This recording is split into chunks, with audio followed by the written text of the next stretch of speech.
गांव के ऊपर कोई तो खौफनाक साया मंडरा रहा है। और उसकी वजह ये थी कि उस गांव में जैसे ही कोई लड़का 18 साल का होता, उसके 18वें जन्मदिन की रात ठीक 12 बजे अकस्मात उसकी मौत हो जाती। हर बार ये मौतें बड़े ही रहस्यमयी ढंग से होती, और इस बार सरपंच सुमेर के बेटे को 18 साल होने में अब बस 15 दिन बाकी थे। अजी सुनते हैं, हमारा बेटा भी कुछ दिन बाद 18 साल का हो जाएगा। कहीं वो डायन उसे भी खा गई तो? कैसी बातें कर रही हो? जब वो इस गांव में ही नहीं है तो कोई भी डायन या बुरा साया उसका कैसे कुछ बिगाड़ सकता है?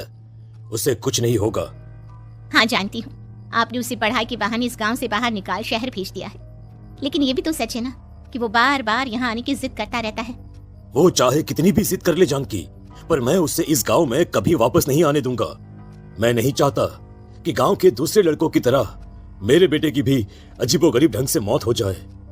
कभी कभी तो लगता है कि हम सब गांव वालों को हिम्मत करके अपने गांव को इस बुरी आत्मा से छुड़वा लेना चाहिए। लेकिन कौन जानता है आखिर वो खतरनाक साया किसका है? वो काली आत्मा कौन है जो रातों रात हमारे गांव के लड़कों को निगल जाती है? सुमेर और जानकी जब ये सारी बातें कर रहे थे तब रात के लगभग 10 बज चुके थे, और हर रात की तरह भैरवगढ़ गांव एक भयानक काले तूफान की आगोश में था।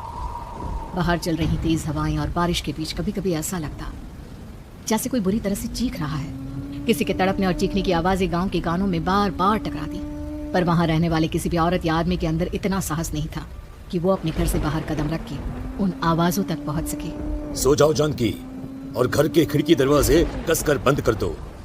अब जानकी सब खिड़कियां ठीक से बंद करने ही लगती है कि तभी उसे अपने घर के दरवाजे पर जोर जोर से खटखटाने की आवाजें सुनाई देती है। इन आवाजों को सुनकर जानकी और सुमेर के चेहरे डर से पीले और हाथ पैर ठंडे पड़ जाते हैं। जानकी, जानकी, इतनी रात कौन होगा?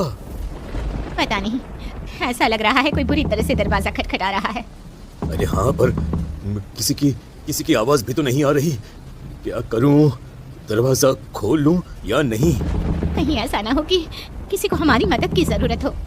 लड़खड़ाते कदमों से सुमेर दरवाजे के करीब जाता है और अपने कान को दरवाजे पर रख धीरे से आवाज देते हुए पूछता है, कौन कौन है? कौन है वहाँ?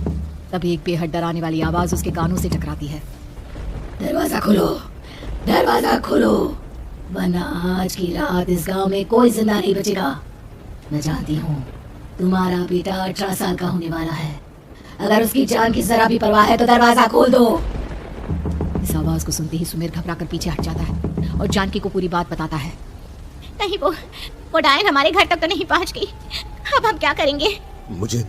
मुझे दरवाजा खोलना ही होगा जानकी, मेरे पास अब कोई रास्ता नहीं है। इतना कहकर सुमेर डर से अपनी दोनों आंखें कसकर बंद करता है और कांपते हाथों के साथ झटके से दरवाजा खोल देता है। तभी किसी की जोर से हंसने की आवाज सुमेर और जानकी को सुनाई देती है। उस आवाज को सुन दोनों दरवाजे की तरफ देखते हैं और सामने अपने बेटे राहुल को खड़ा देख दंग रह जाते हैं। राहुल के हाथ में उसका मोबाइल होता है जिसमें से वो आवाज बज रही थी। ये क्या मजाक है? तू यहाँ, तुझे मना किया था ना गांव में आने को, समझ में नहीं आता क्या? 18 साल का होने वाला है तू। माँ, आप लोग भी पता नहीं किन अंधविश्वास भरी बातों पर भरोसा करते हैं। क्या मैं अपने घर नहीं आ सकता?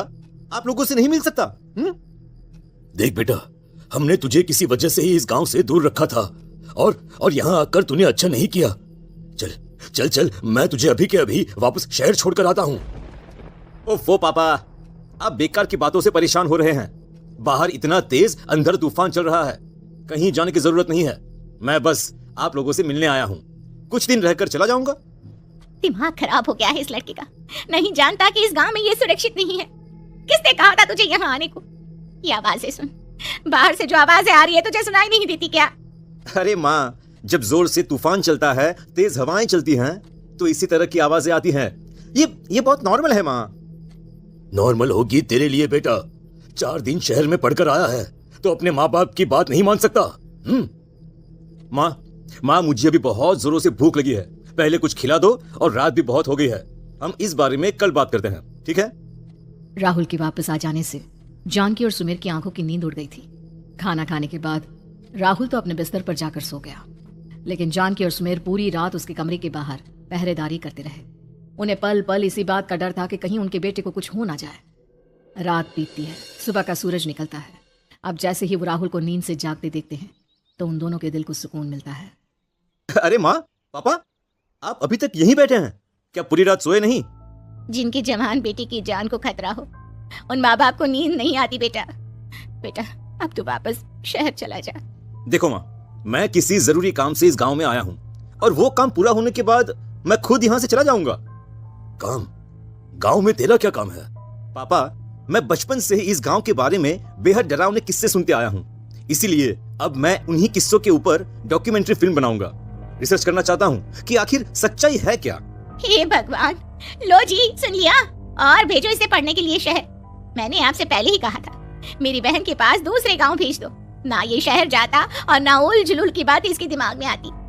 जानकी और सुमेर राहुल को समझाने की बहुत कोशिश करते हैं, पर वो किसी की बात नहीं सुनता और अपना कैमरा लेकर गांव के पास वाली काली पहाड़ी की तरफ निकल जाता है। अब राहुल जैसे ही काली पहाड़ी पर पहुंचता है, उसकी नजर पहाड़ी के ठीक बीचों बीच बनी एक पुरानी झोपड़ी पर पड़ती है। यहाँ भी कोई रहता है क्या? ये इंटरेस्टिंग होगा। राहुल की आवाज पहाड़ों से टकराकर उसके कानों में सुनाई दे रही थी। उसने चारों तरफ का नजारा देखकर वहां की तस्वीरें अपने कैमरे में उतारना शुरू कर दिया। तभी अचानक राहुल ने अपने कैमरे में खींची हुई तस्वीर को जूम करके देखा और उसमें उसे जो नजर आया वो देखकर राहुल की होश उड़ गए। क्या सचमुच उस गांव के ऊपर किसी बुरी आत्मा का साया था? क्या राहुल की जान बच पाएगी? क्या देखा था राहुल ने उस फोटो में जिसे देखकर वो दंग रह गया? इन सवालों के जवाब जानने के लिए देखिए इस कहानी का अगला भाग।